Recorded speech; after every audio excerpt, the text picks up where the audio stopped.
আসসালামু আলাইকুম রহমতুল্লাহি ওয়া বারাকাতু। আল্লাহর সাথে সরাসরি কথা বলার কোনো মাধ্যম নেই, তবে তিনি তার বান্দাদের সাথে বিভিন্ন উপায়ে যোগাযোগ করেন। আল্লাহর সাথে কথা বলার 7টি উপায় হলো 5 ওয়াক্ত নামাজ পড়া, দোয়া করা, কোরআন তিলাওয়াত করা, আল্লাহর জিকির করা, ধৈর্য ও কৃতজ্ঞতা প্রকাশ করা, আল্লাহর পথে অর্থ দান করা, তওবা করা। আল্লাহর সঙ্গে সম্পর্ক রাখা জীবনের প্রতিটি পর্যায়ে আমাদের জন্য অপরিসীম কল্যাণ বয়ে আনে। কোরআন এবং হাদিসে আল্লাহর সঙ্গে সম্পর্ক রাখার উপায় ও তার উপকারিতা জানলে জীবন আরও সুন্দর ও সুখী করতে পারি।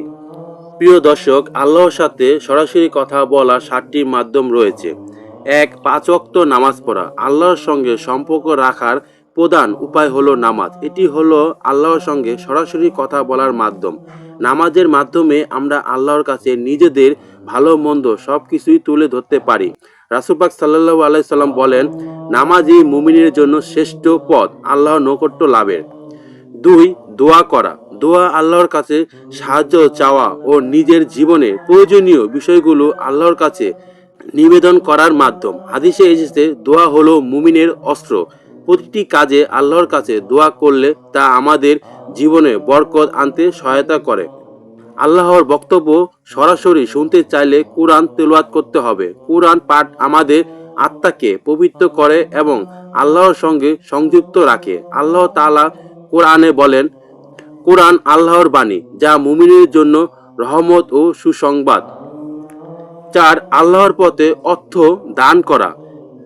আল্লাহর পথে সাদকাত বা দান সদকা করা হলো আল্লাহর প্রতি ভালোবাসার প্রকাশ। এটি আমাদের আত্মাকে পরিশুদ্ধ করে এবং আল্লাহর সঙ্গে সম্পর্ক আরও দৃঢ় করে।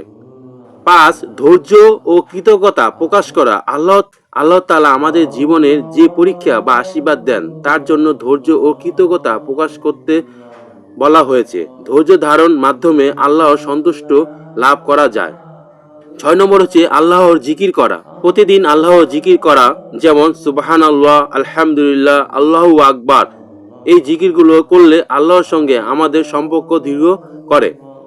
7 নম্বর আল্লাহর সঙ্গে সম্পর্ক রাখার সুফল। জীবনে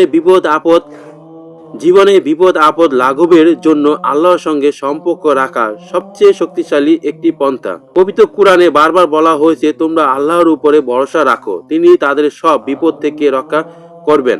প্রিয় মুসলমান ভাই ও বোনেরা, আল্লাহর সাথে সরাসরি কথা বলার জন্য যে 7টি মাধ্যম কথা বলা হয়েছে, এই 7টি মাধ্যমে আল্লাহর সাথে সরাসরি কথা বলা যায়। প্রিয় দর্শক, ভিডিওটি যদি আপনার ভালো লেগে থাকে তাহলে চ্যানেলটিকে সাবস্ক্রাইব করে ভিডিওটিকে লাইক করে দেবেন। সবাই ভালো থাকবেন, সুস্থ থাকবেন। আসসালামু আলাইকুম রহমতুল্লাহি ওয়া বারাকাতুহু।